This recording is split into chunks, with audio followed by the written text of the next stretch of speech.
good morning, good afternoon, good evening, wherever you find yourself. You're welcome to the 10th webinar series of the University College of Water Science and Engineering.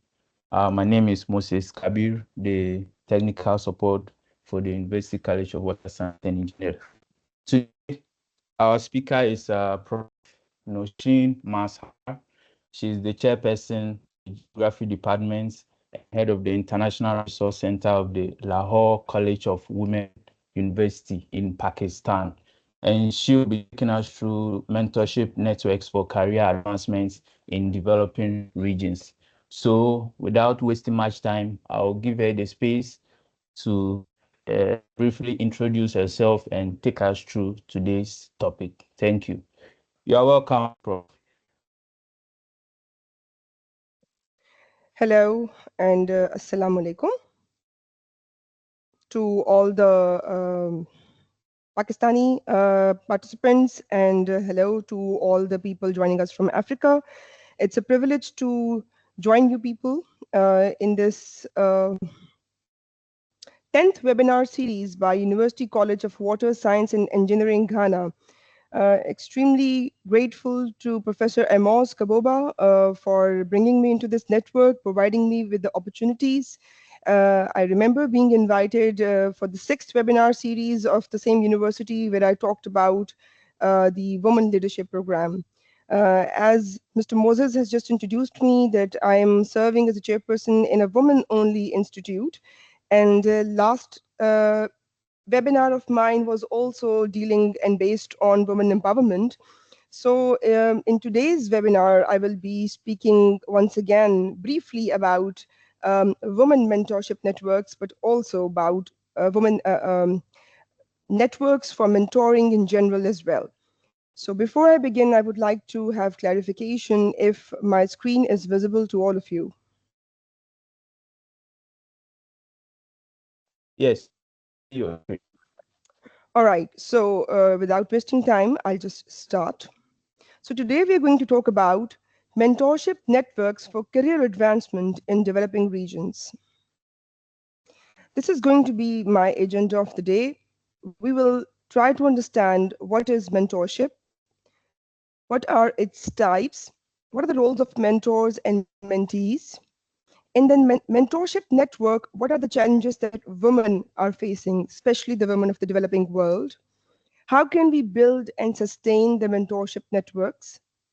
How can a network be created by ourselves? I will be sharing some real life examples.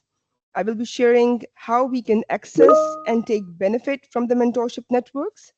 Some of the real world examples, including one recent example from Pakistan, in which I myself have been a mentor in one of the mentorship programs by Higher Education Commission.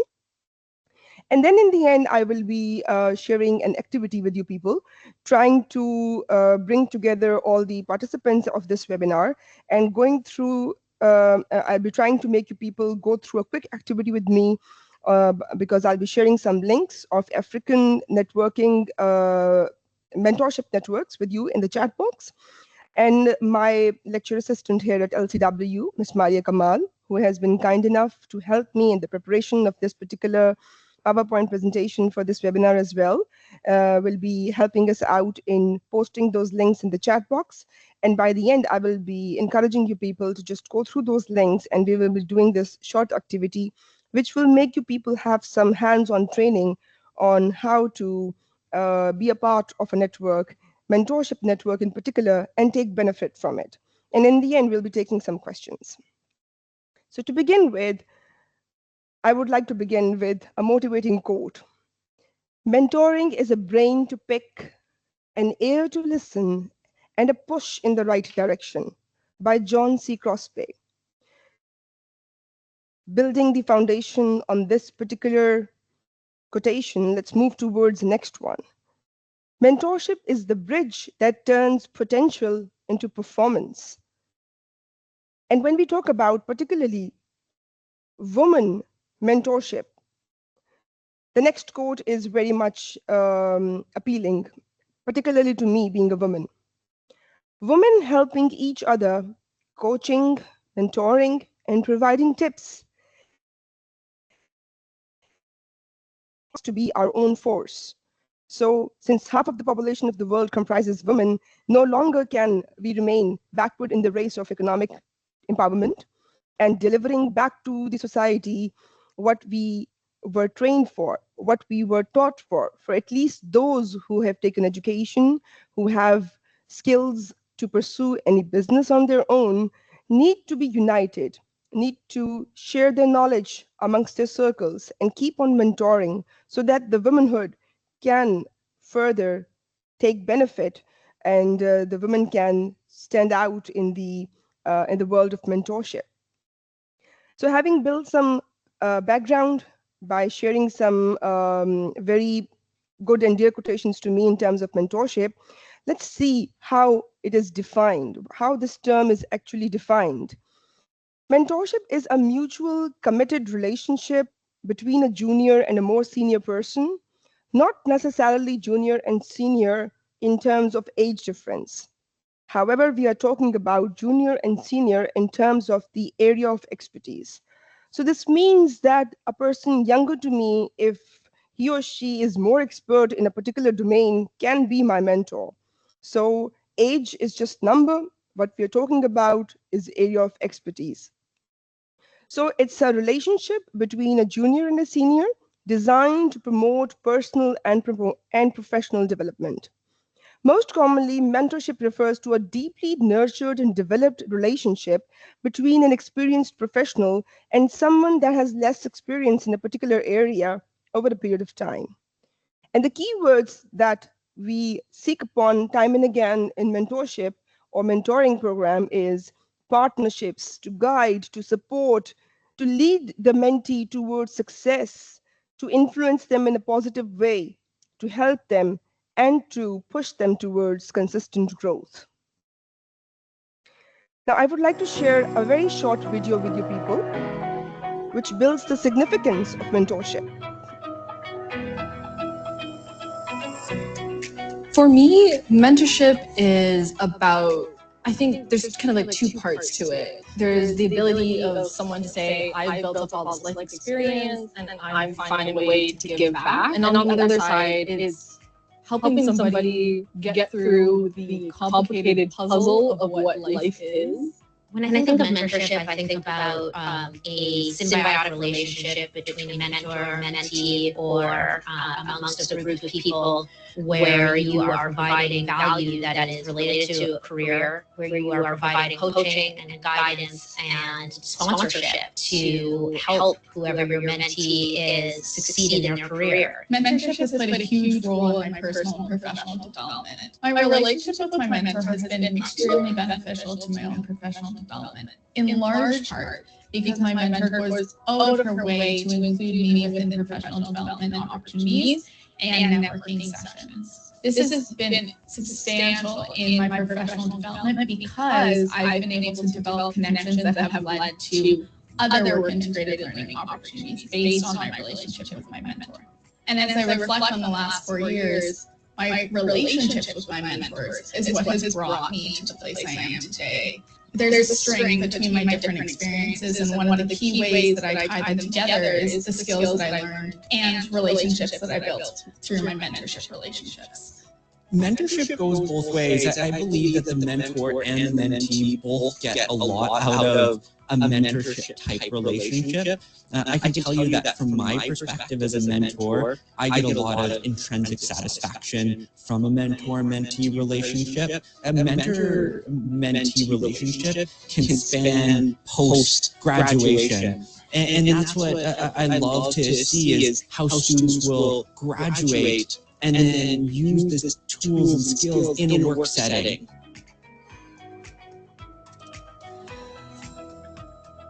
Some qualities that I look for in a mentor are often just active listening. If a mentor is able to hear me, hear my needs, then they can provide more personalized or customized support where I need it. I look for two primary skills in a mentor. First, honesty. And then secondly, I think it's important that there's a level of support.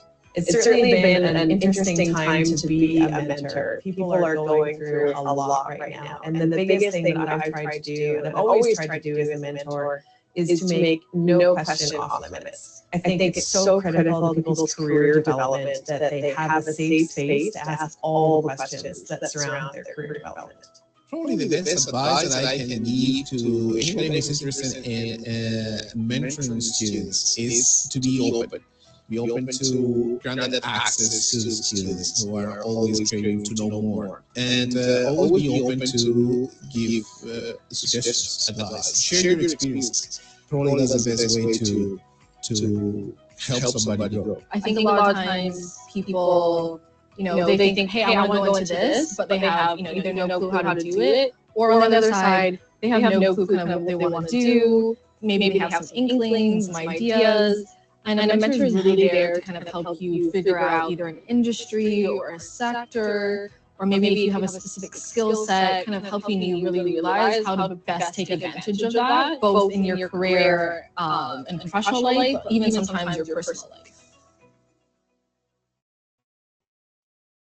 All right, thank you so much for being patient and watching the video with me. So the key word in this entire video was safe space for me.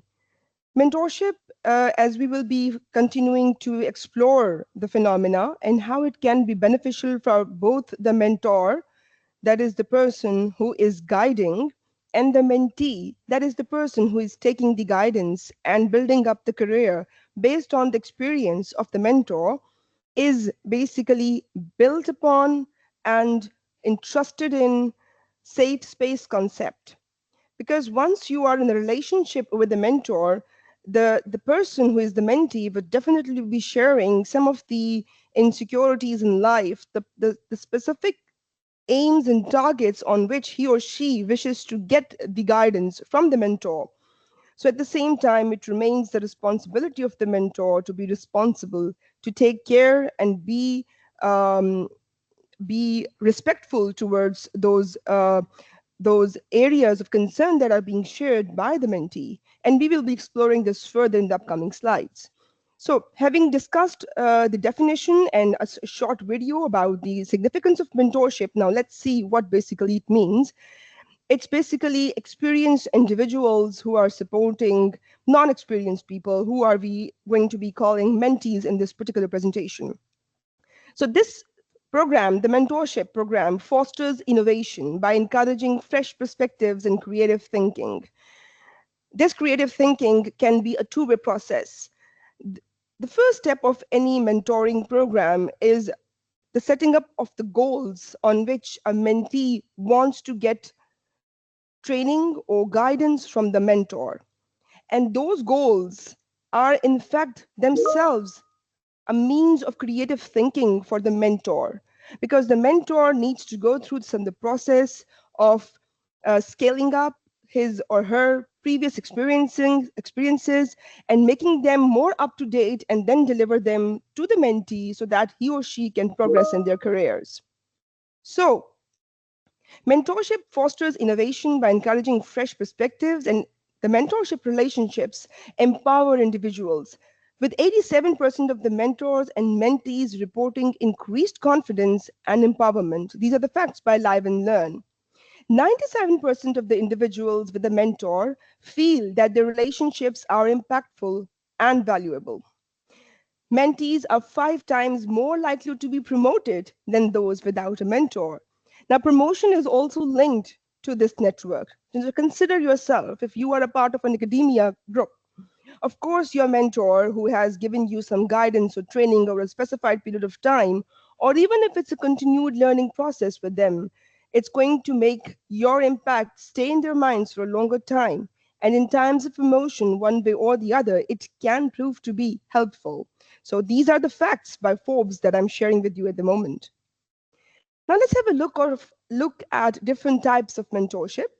These are some of the ones that I'm sharing, and there can be many others, but these are the most commonly used mentorship types. So the first one is formal versus informal. When we talk about formal, it's a more structured kind of mentorship program.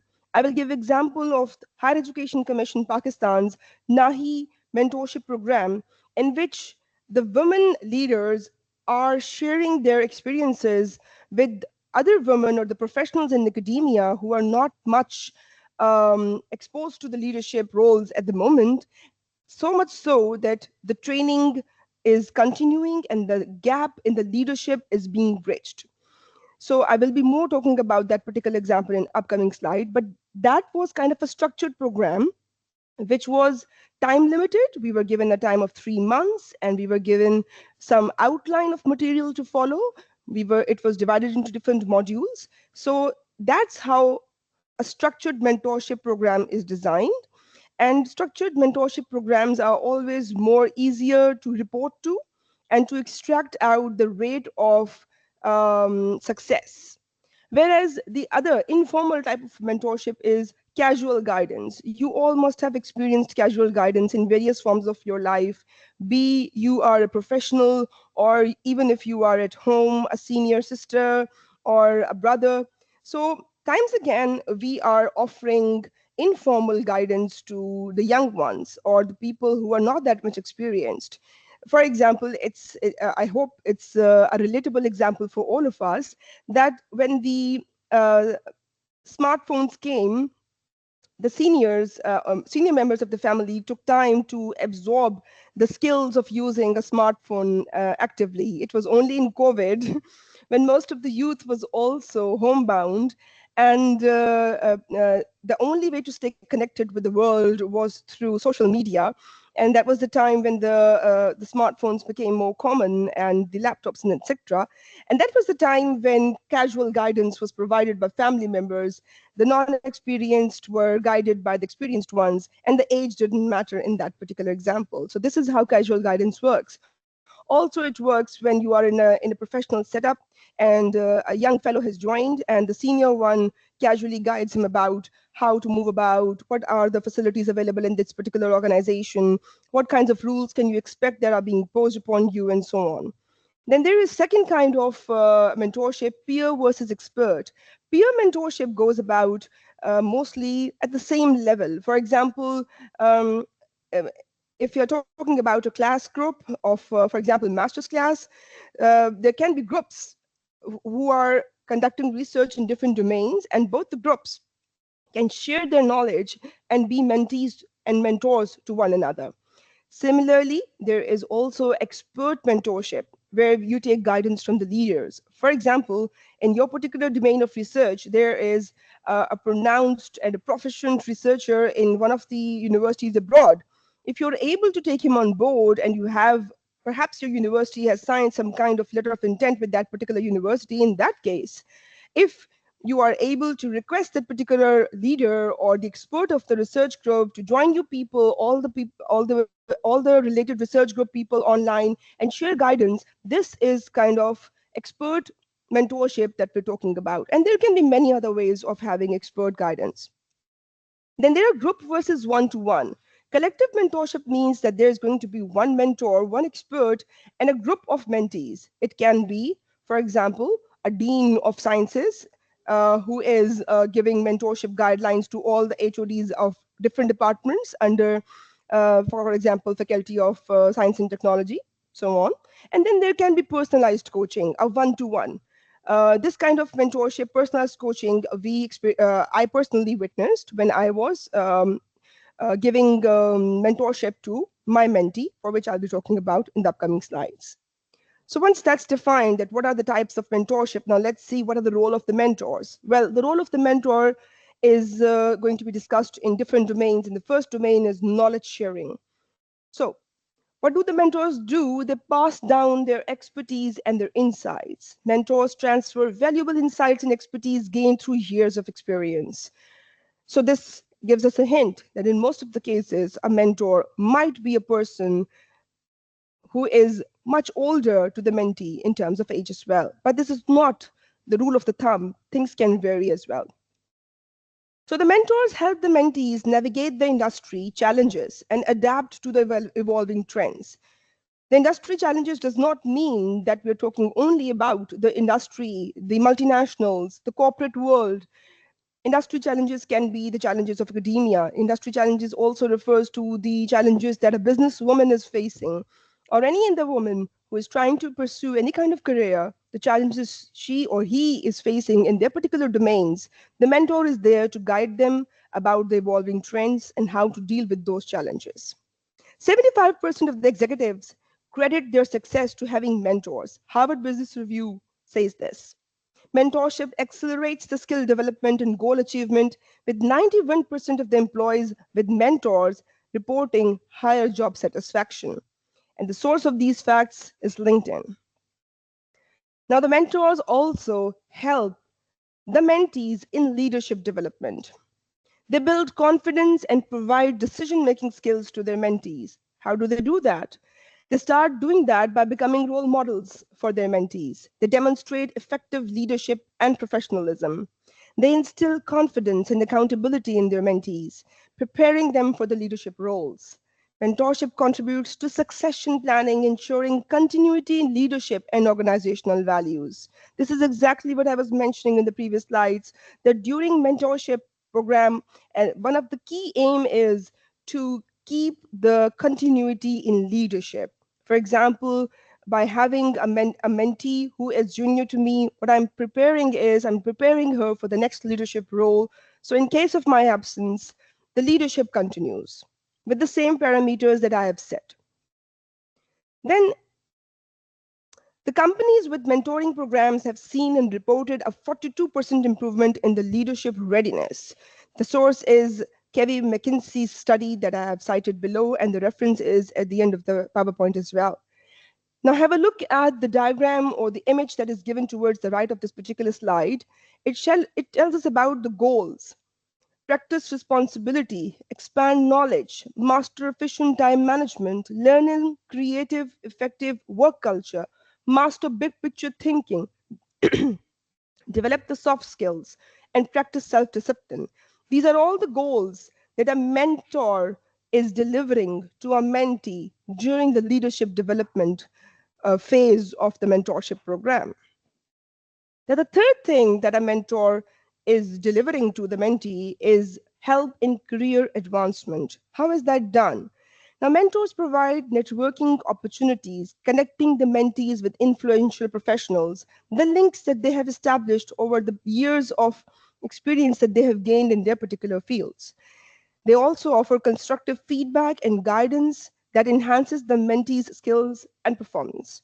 Mentees with mentors are more likely to achieve promotions and career growth.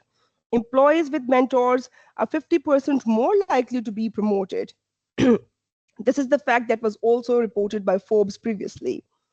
Mentored employees feel 25% more connected to their organization, fostering loyalty and engagement. So in organizations where by default a mentor is assigned with the professional, people have reported that they feel more loyal and engaged with their organization, and they are more connected to their organization, so the delivery and the standards do rise. Now, we have talked about 3 different domains of what we can expect from a mentor. Now, what can we expect from a mentee? The role of mentees in the mentorship program include the following main domains. The first one, they need to be proactive and committed. By the end of the day, it's the mentee who is taking the bulk of the benefit from any kind of mentorship program. So they need to be committed to the time span that the mentor and mentee have agreed upon. They need to set clear goals. And as I shared earlier, the goals are set by the mentee, the real stakeholder, the person who's going to take the benefit. So it's mentee who decides in which particular domain he or she needs most guidance from the mentor. And then it's the responsibility of the mentee to communicate openly and respectfully about the goals with the mentor. And this is where I mentioned in the previous slides that it's the responsibility of the mentor to be respectful towards what is being shared to him or her by his particular mentee. Then the mentee also needs to be prepared. If a mentor has given or assigned some kind of a reading or some kind of a video to see and some notes to prepare, up till the next meeting, it's the responsibility of the mentee to be prepared for that. Because this kind of mentorship program is a non-structured or, for example, non-graded kind of program. You're not going to be assessed. There's not going to be any paper. You're not going to be given any grades to it. The real output would be the enhanced productivity of the mentee. So since the benefit lies with the mentee, it's their responsibility to be prepared. By being prepared, they're showing their respect towards the mentor who is doing homework and taking pain and taking time out for their particular career development. And then it's the job of the mentee to apply what is learned. He or she can be open to feedback. I mean, not everything that is suggested by the mentor will be applicable in case of the mentee. So the mentee needs to give feedback and respectfully share that some things did work and some didn't, so that the mentor can do some further homework and share more links with the mentee for his professional development. Then, once again, like every flower needs water and encouragement, therefore, the mentor also needs appreciation. So, it's the responsibility of a mentee to show respect, show appreciation to the mentor, and respect his or her homework. And this is another big responsibility on part of the mentees to give back when possible. And by this, we mean once they consider themselves prepared enough to play the role of a mentor for others who are coming into the field, they must give back what they have been given during the mentorship program. So having said that, what are the roles of a mentor and a mentee? Now I would like to bring into your notice what are the challenges for women in this arena of mentorship. So women, especially in the developing countries, have limited industry connections. They have lack of access to the professional networks because if there are devices, for example, at home available and there are shared devices, most of the time it's the men of the family who take advantage of using them. Cultural and societal constraints also limit the productivity of the women to be a part of such networks because there are gender biases and restrictions that are involved in developing countries and also in the developed world. But since we belong to the developing world, we will be talking more about the developing world. Then again, not to forget that there is lack of female role models. There are few visible women leaders in industries. Also, there is limit of financial and professional support that is offered to women. Let's have a look at some of the facts. Women hold only 30% of senior leadership positions in US, despite comprising 58% of their workforce. So now we are talking about the developed world. Even in developed world, the ratio is quite alarming. Now, advancing gender equality could add 12 trillion US dollars to the economy, the global economy by 2025. So here we are accepting that the gender equality has not yet been reached, and it will take a lot of time for us to reach that particular benchmark. And then closing the gender gap in employment and entrepreneurship could boost global GDP by 20%. That's a fact by World Bank. So we all must focus towards reaching this particular aim. And how can we do that? We can do that by enrolling and being a part of mentorship networks. For this, I would like to share an example from India, a neighboring country, which is another developing country. And the source of upcoming slides is Mentor Together, which is a mentorship group of India. And the facts that they have shared on their website are quite much applicable to the other developing countries in Africa and South Asia. And therefore, I'm sharing this slide with you people here. So to begin with, the top right, please focus that 50.6% of the total enrollment in tertiary education is comprised of women. So we say that most of the university students, half of them comprise of women. And then employment woes. Education isn't translating into job, leaving a massive skill gap in workforce. What do we mean by that? That 50% of the Indian college grads are found unemployable. They do not get jobs.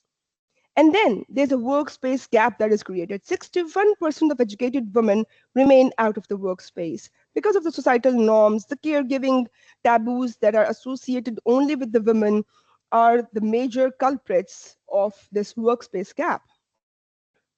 So this is another slide that is taken from the website of Mentor Together in continuation with the Indian example. It says that this has led to the following three problems in India, also much applicable to other developing countries of Africa and South Asia. So this has led to a skill deficit. The knowledge and the skills that young people gain through the formal education curriculum does not prepare them for the future jobs. Nearly 50% of what is learned in the first year of 4-year technical degree will be outdated by the time the students graduate.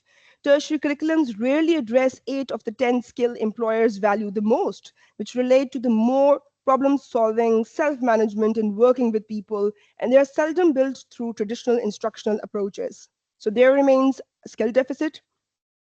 There also remains a network gap because networking is lacking in these areas. So the women the women do not get access to the job markets, stay up to date with what kind of jobs are required in the entrepreneurs, and there's a gap over there. And then there is also restrictive gender norms that is very much functional in the developing countries, where a woman's role as a primary caregiver is one of the main factors which is impeding the woman's labor force participation. In urban areas, situation is better, but it's very much worse in the rural areas. So I won't go into reading the rest of it. You can explore it in your own time. I will move towards the solution that the Mentor Together website gives for the Indian case. It says the solution to all three is digital mentoring. And digital mentoring is basically, I would say, it has become more pronounced. It has become more accessible because of the COVID.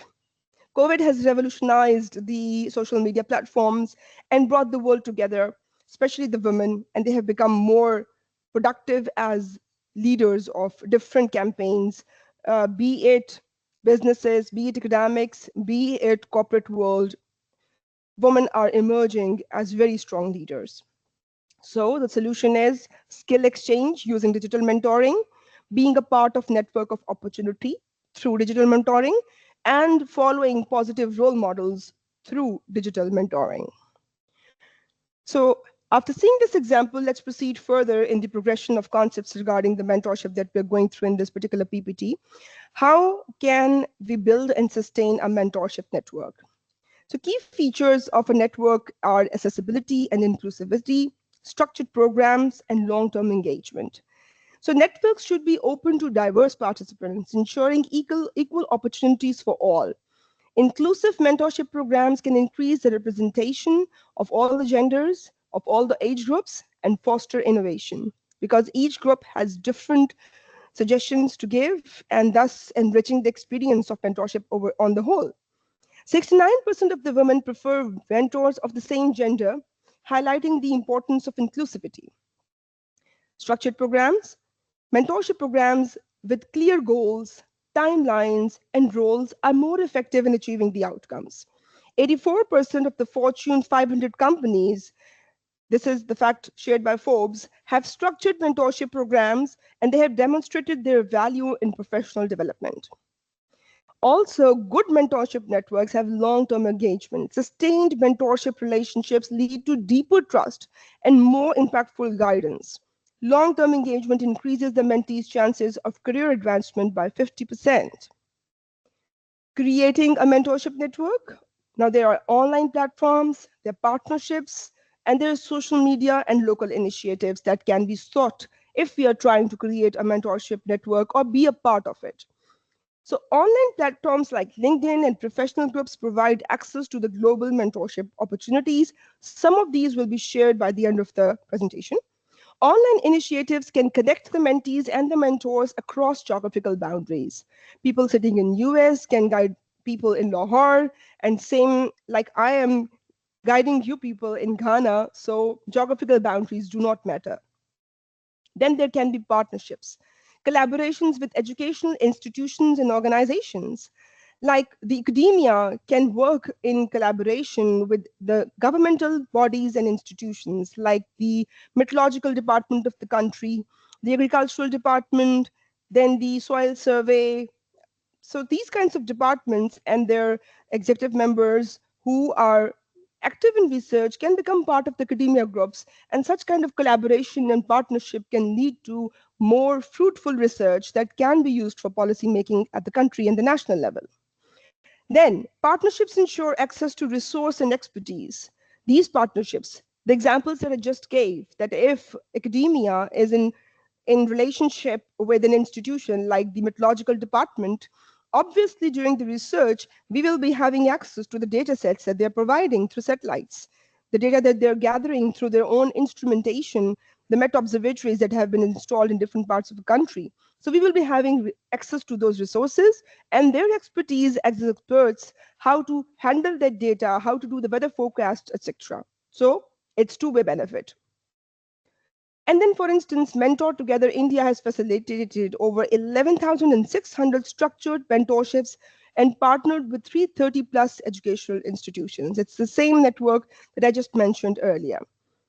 Then there can be social media and local initiatives. Using social media campaigns can also raise awareness and attract the participants. And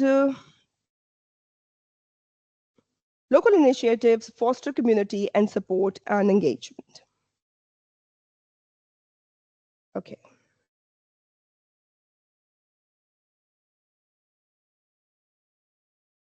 My apologies, I'm stuck here.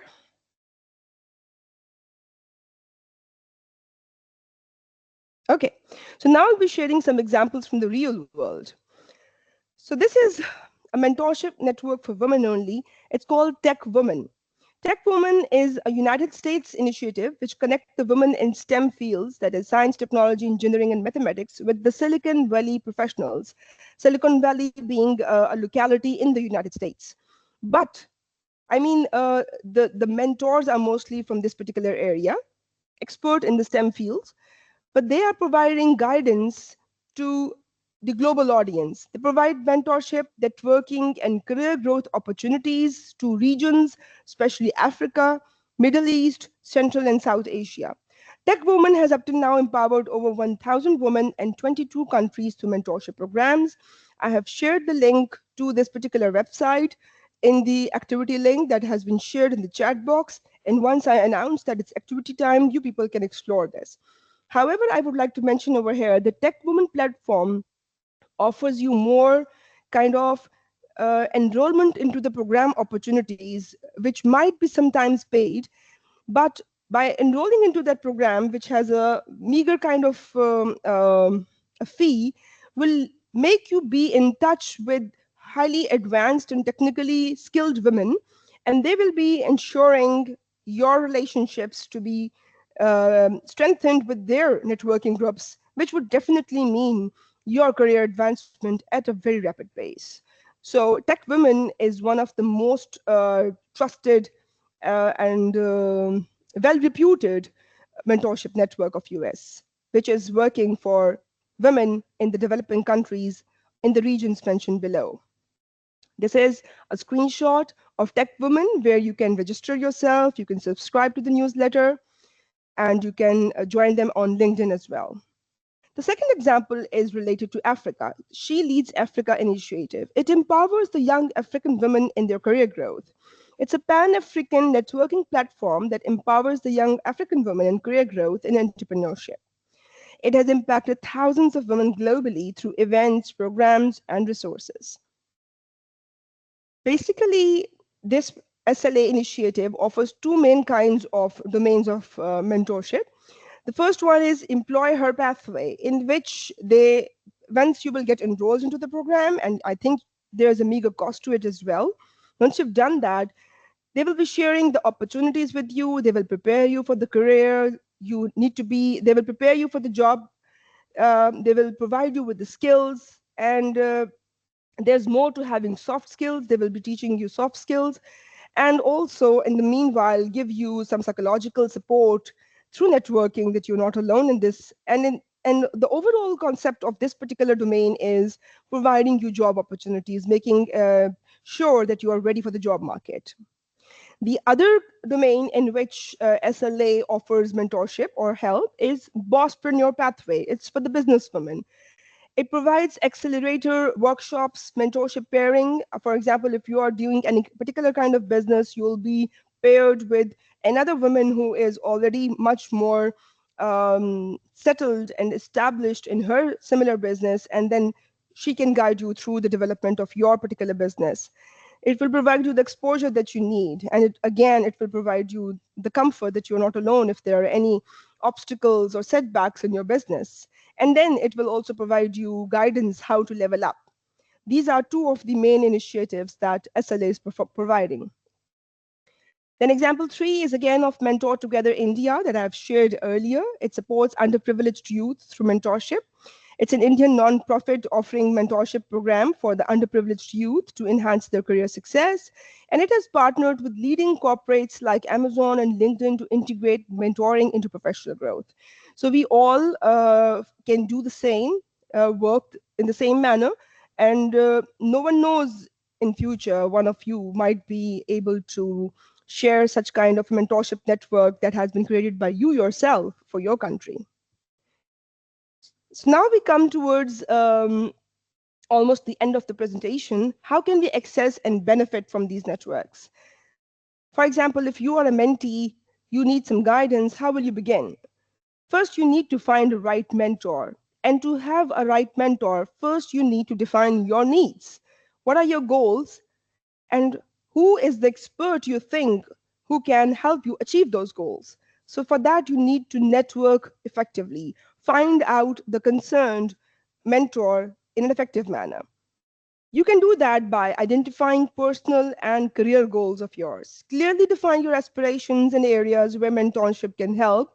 Studies show that mentees with clear goals are 5 times more likely to achieve career success. This is a fact shared by Harvard Business Review. And then how to approach the potential mentors. Use the networking platforms like LinkedIn to connect with the professionals in your field. Cold emails with personalized messages have a response rate of 30% when tailored effectively. So you need to tailor your personal message in a very professional tone, clearly setting your goals and requesting for the mentorship role from that particular person.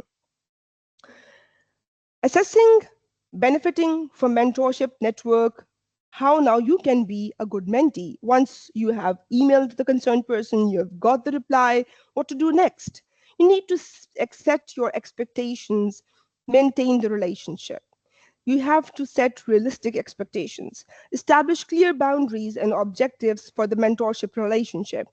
Mentees who set realistic goals report 91% higher satisfaction with their mentorship experience. By boundaries, we can take, for example, the boundaries of time. You need to respect each other's working hours.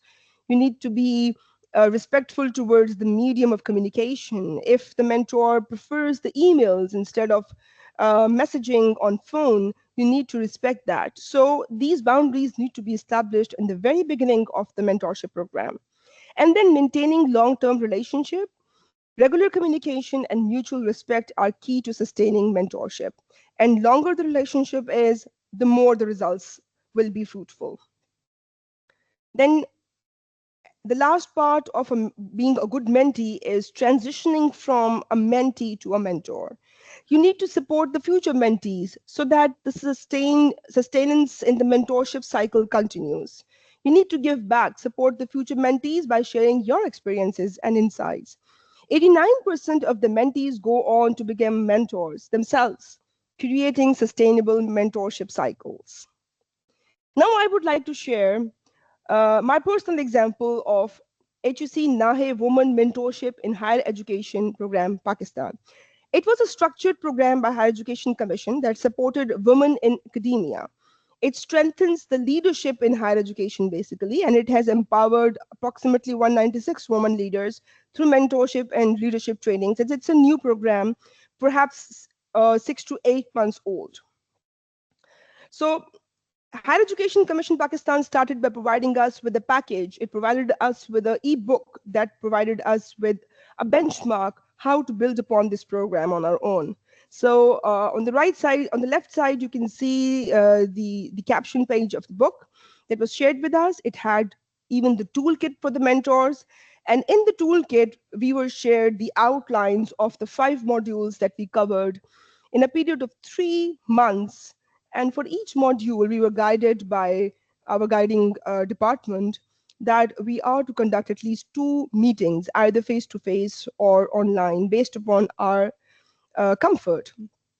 And in those meetings, we had to ensure that the content was delivered and effective kind of activities were incorporated to ensure that the core content was delivered to the mentee. And then we need to ensure that the targets that were set by the mentee in the first meeting were achieved or not.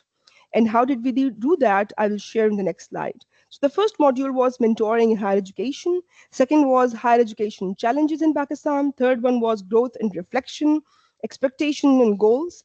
Fourth one was communication for teachers and professors. And the fifth one, the most dangerous, was conflict resolution and management at workplace. So these are some of the screenshots of me and my mentee, who was Dr. Saharzia, assistant professor of my department. And we had some in-person and some online meetings in which we covered all these 5 modules. So in the very first meeting, what we did, we respected each other's boundaries and we set out some rules. How will we go about in the upcoming 3 months? What kind of medium of communication do I prefer as a mentor? And what does she prefer as a mentee? And then I asked her to tell me in which areas she needs guidance from me. And she set out very practical and clear goals. She said she needed help in academic quality improvement, and that she said, I need assistance in time management, basically, because what she felt that she was too much overworked because of the administrative tasks. So she wanted guidance how to manage them. And then what I did, I helped her to make and chalk out smart objectives for these goals. Smart objectives, we tried to make these time bound. So we set out some boundaries for us that by this time, we must meet this particular goal of the mentee. And how will we be measuring its significance? And we did that through defining a mutually agreed measurement criteria that I have shared in the rightmost column. We we decided these that if her research output as a university professional increased by the end of this particular um, mentorship program, we would consider that yes, it's a success. And if she's able to implement the time management strategies that I proposed to her, it means it's a success. Then the other goal was how to address the workplace challenges. If there is an indiscrimination or any inequality, how do we deal with that? For that, I had provided her professional development workshop training material, and we discussed that. This material taught us, me as well as a mentee, a mentor, and she herself as a mentee as well, how to deal with such kind of biasness, what to do and how to deal with the situation without making the other person feel uncomfortable. So we together learned about these strategies to address to the bias and discrimination. And the third goal was work-life balance and well-being strategies, for which we set out some broad timelines for us that we will be taking time out for our personal well-being, be it meditation or walk. And then we set out some targets for us that we will be sharing with each other, our activities, healthy activities, feedback. What did we do to ensure that we have taken the me time out for ourselves as well? So I believe that setting out these smart objectives and clear goals by the mentee in the beginning, and the way I gave it a time frame and the measurement criteria, which was mutually agreed upon, led us to a very smooth culmination of this program. So I'm sharing some screenshots now. For example, one of the goals that was set was time management issues, because I shared earlier, whenever we are in academia, we get lesser time for research and most of the time is lost in administrative tasks. So the suggestion, the solution that I provided to her was, I went through her timetable in detail and then I proposed her a strategy that you can just, segregate your working hours in the campus, and then you can calculate how much classes you're teaching and how much time you are being given for research and for administrative work. And then I told her and guided her, you need to set your boundaries. You need to ensure to the maximum, depending upon the authority you are reporting to, how much you can implement this in the true sense. But one way or the other, you will be, by the end of this particular program, in a position to ensure that you are doing more research, you are being more productive, and to this you can quantify and measure your progress. In the similar manner, I provided solutions to all the goals as much as I could based on the material that was given and the one that I explored through my own homework for her. So how did we see the success? By the end, the 3 months came to an end and the 5 modules were taught to her. So first of all, the goal alignment was achieved. The mentee accomplished all the three initial goals, that was academic quality improvement, professional handling of discrimination, and achieving the work-life balance. Then there was a grand success. The mentee was able to use her time efficiently for research, and she was able to apply for a project proposal call, which was very prestigious for the university professionals in our country. Then for professional growth, she gained some tools to overcome the workplace bias and leadership challenges with emphasis of women in academia. So I shared some tools with her how to manage this kind of situation. Then effective conflict management. For that, I shared the interest-based relational approach and non-violent communication models with her.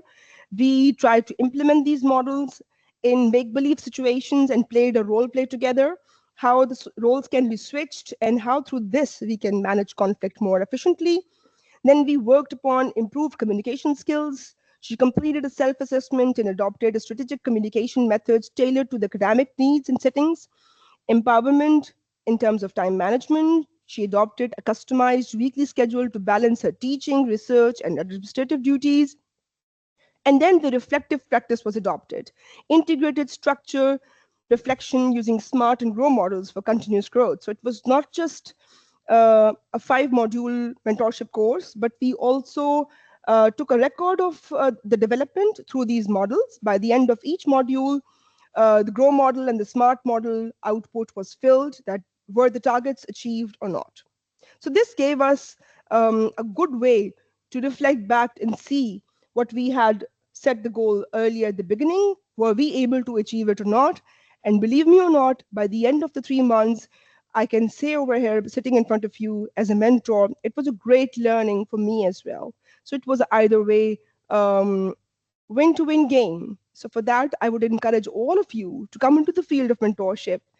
Be a mentee first if you feel yourself not expert enough. And if you are, offer your skills to train others and help them reach good career levels by your support. Trust me, it's going to come back to you. You will be rewarded in this world and the life hereafter. After my personal example, I will give you another example of African Women in Agricultural Research and Development Award. This has benefited 1872 women scientists from 26 African countries, and the program focuses on fostering mentoring partnerships and building the leadership capacity. You can explore this if you are from academia. Then there is the Cherry Blair Foundation. It offers virtual mentorship for the female entrepreneurs in developing regions, and nearly 7,000 women entrepreneurs have been supported through personalized mentoring.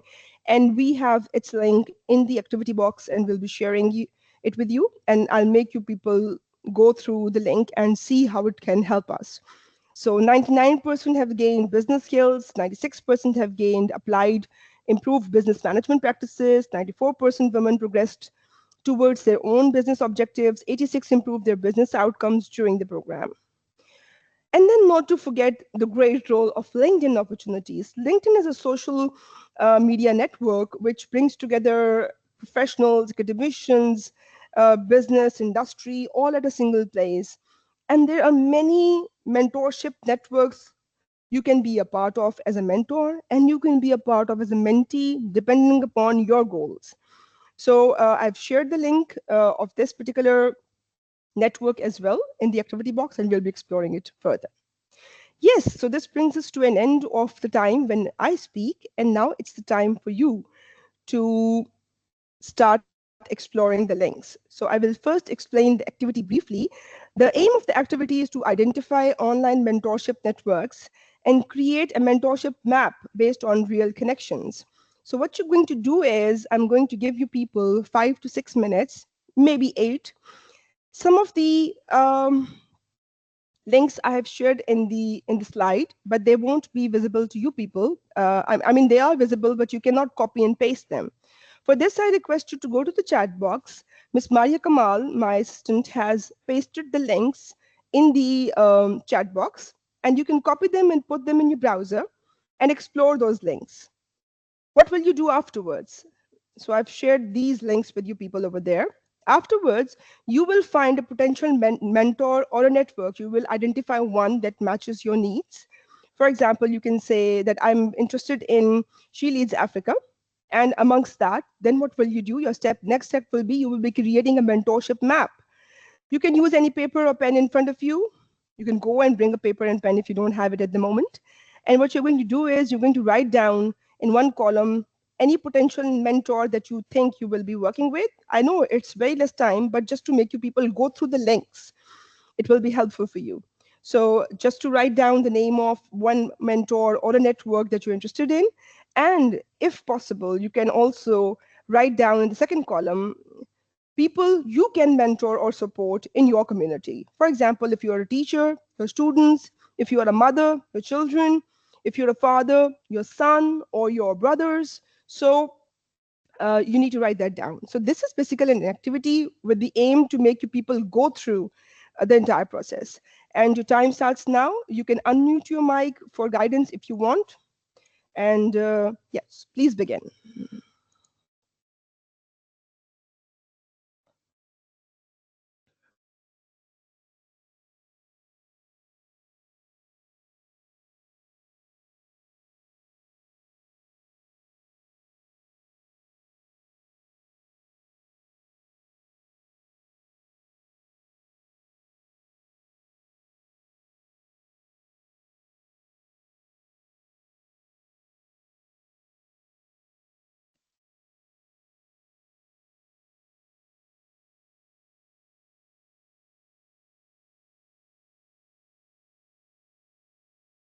We have also shared some registration links.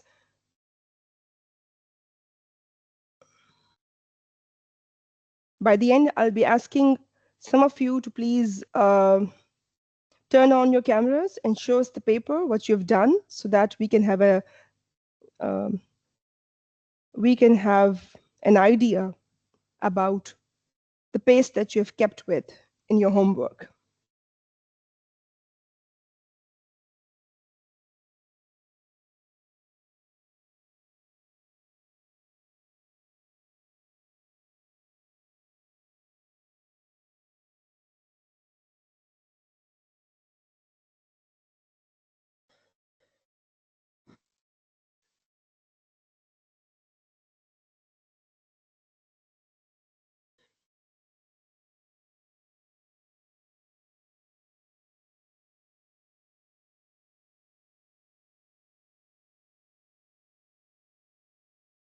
Just like COVID, I'm feeling a bit uncomfortable because I don't know if anybody is following my instructions.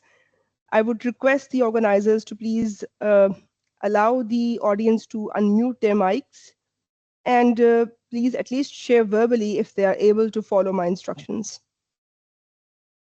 Mr. Moses, are you with us? All right. Yes. Thank you.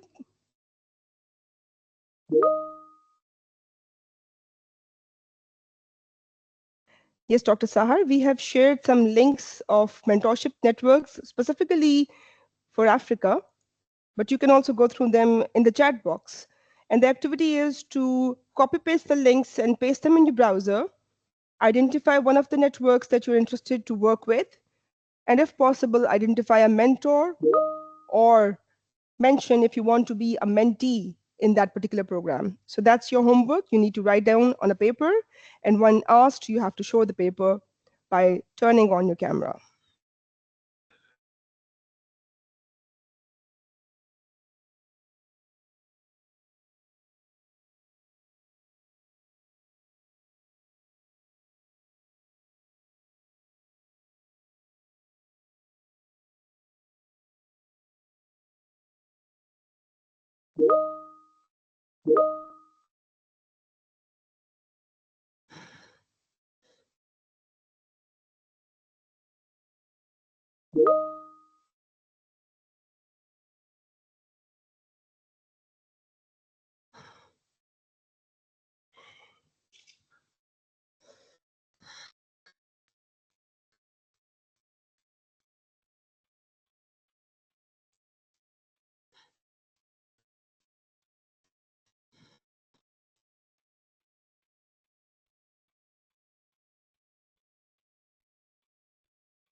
So your microphones and your videos are active. If you have anything to say, you can disable them and go ahead.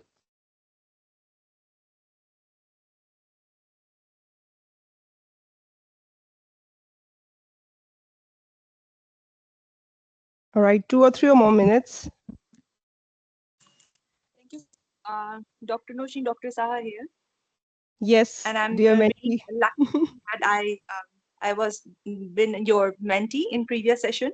I have Mhm, just one question that mhm. I have also posted in the chat box, that I have seen some very specific examples you have mentioned as a mentorship program. So, in your Hmm. experience designing mentorship and networking opportunities, especially for us like women, what should be digital component? Like it should be more personalized or subjective, just like for some specific fields, microbiology or geography? Or do you think it can be more effective if we will keep it open and broadly accessible? Thank you so much, Dr. Sahar, for being a wonderful mentee. First of all, I would like to congratulate you on being that. It was because of you that I was able to gain the role of mentor, and today I am here. I've been invited, lucky enough to be invited by University of Ghana to speak on this particular very important topic. Yes, it depends upon the needs of a mentee. If he or she is seeking for expert guidance at a personal level, like I mentioned, different types of mentorship, then of course he will be needing subject specific guidance. And the way he or she defines her roles, he or she defines her aims in the very beginning of the program will definitely lead the mentorship activity in the same direction. On the same side, there are many mentorship networks. For example, there might be many which are for personality development only, or for psychological improvement of taking care of various kinds of setbacks at your professional places, how to deal with the issues that a professional woman faces at home, etc. So for those kinds of issues, of course, the generic kind of mentorship networks will be approached by the mentee based upon the exact requirements that he or she has mentioned, and through those she or he is looking for a mentorship network. So it depends upon the needs and the way the mentee defines his or her goals. Both kind of networks are available. So once you are designing your particular mentorship network as a mentor, you need to first ensure what you want to offer to the world. If you want to offer personalized skill-based sets, for example, you are a JS expert, so in that case, what you will be doing, I would propose that you will be formulating a very specific mentorship network, which has very specific outline, what kind of guidance you'll be providing to your mentees, and definitely only those who will be seeking for such kind of advice will be seeking out to you. I hope I've answered the question. Yes, perfect. Thank you. You're welcome. Literally, I was not always aware of how to manage my time effectively, but you played a very great role. And now I literally thinking about to design my own mentorship program. That's why I was very interested to know that can it be Mhm. specific or be generic as we have attended one.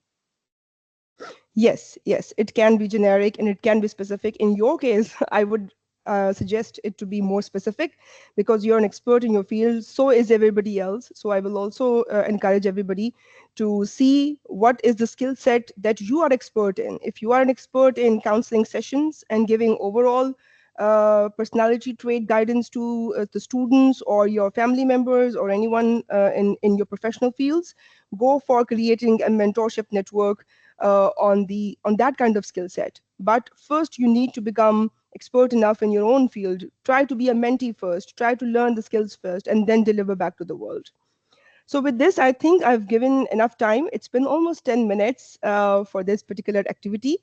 I hope that everyone has gone through at least one or two links. The aim of the activity was to make you people go through the links and know that the opportunities are out there, and the goal was to make you people explore the website, see the different tabs. They are different in different different programs.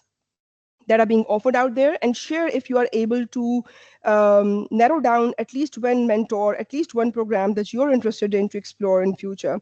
So if I can ask you people to unmute your mics and please let us see you and just show me the paper that you've worked on. If not that, just write in the chat box the network that you are interested in and the mentor that you think you'll be working with.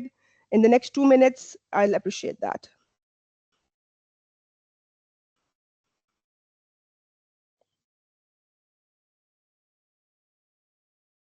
I'm especially interested in the African or the my real. I was looking forward to the audience. For example, I'm interested in to see what Joel has done, what Abigail has done, what Tatek has done. So are you with us, Abigail? Mr. Moses, did you do the homework? Of course, I did. Perfect. Can I see that? Maybe that will be a motivational boost for others.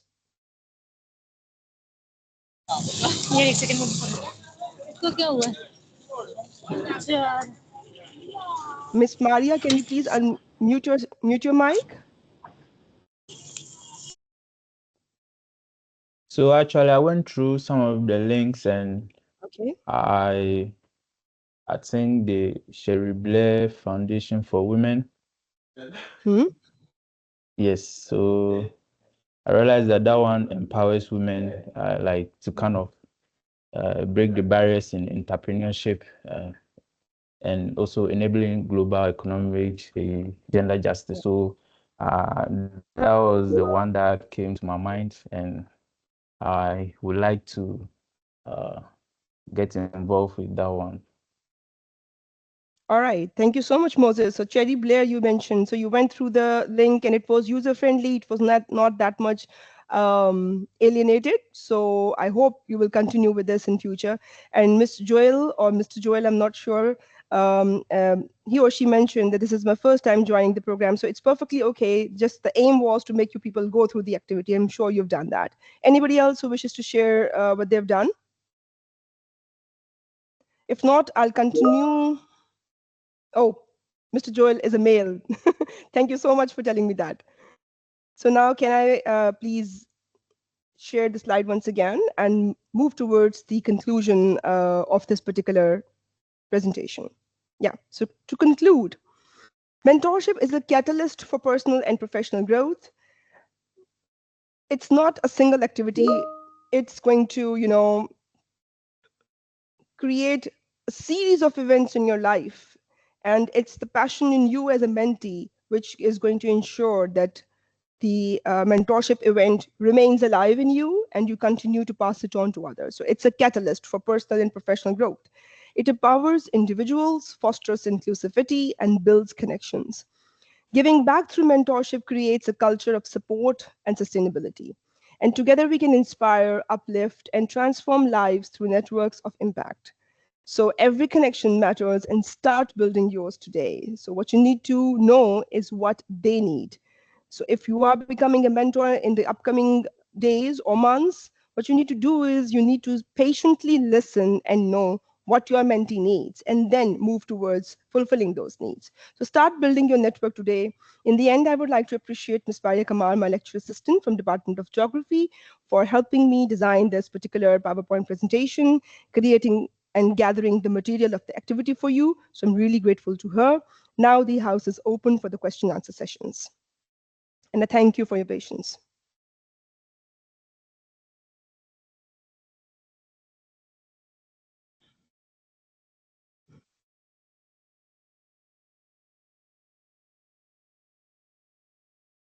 Yes. So if you have any question, you can just unmute your mic and say it, or you can put it in the chat box.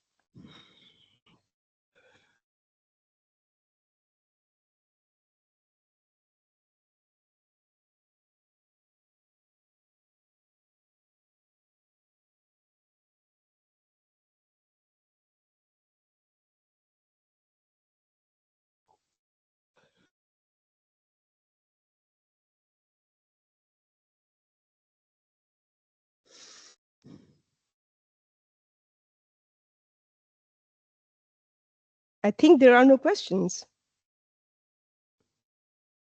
I think May I? so. Yes, sure. Dr. Nausheen, I just have a very generic question that do we have any success stories or a percentage of people that whosoever have joined this mentorship except me because it's 100% yes completed with success. So regional wise, if we will talk about all the mentorships you are sharing for the developing nations, so what is the success rate? Do we have such statistics yet or not? Dr. Saab, for Pakistan, I would like to admit that mentorship is a new concept. Maybe at least to my knowledge, the kind of the homework that we did, we didn't get much statistics for Pakistan, but we were able to get quite a lot of statistics for developing nation, global studies, some of the big platforms like Forbes, and I've shared those statistics in the presentation, different particular slides. Mentorship network has led to success rate of more than 70%. In one of the slides, I mentioned that in Forbes for the business perspective. So because obviously the success rate is measured in a different perspective over there, whereas in academia, the domain is different, the deliverables are different, and the measuring and the gauging tools are also different. So for Pakistan, honestly, I didn't get much statistics, and so I haven't shared them. Thank you. Thank you so much.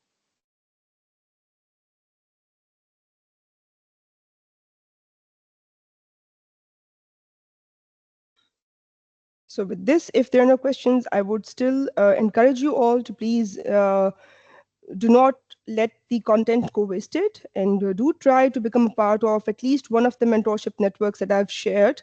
If nothing is working, LinkedIn will work.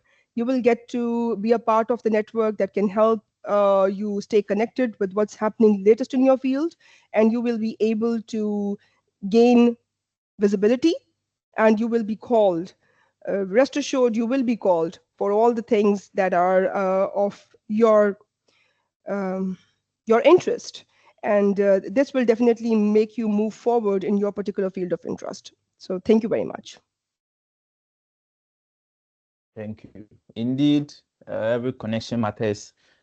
Can start yours today. It's an honor having you on today's webinar series. And to our attendees, we are grateful for making time to join us on this mentorship network session. To Prof, it's good having you on the show, and we hope to meet you another time again. We are very grateful. Thank you very much, Moses, and thank you very much, University of Ghana, for this honor. And thank you, and bye-bye. All right. Thank you, everyone.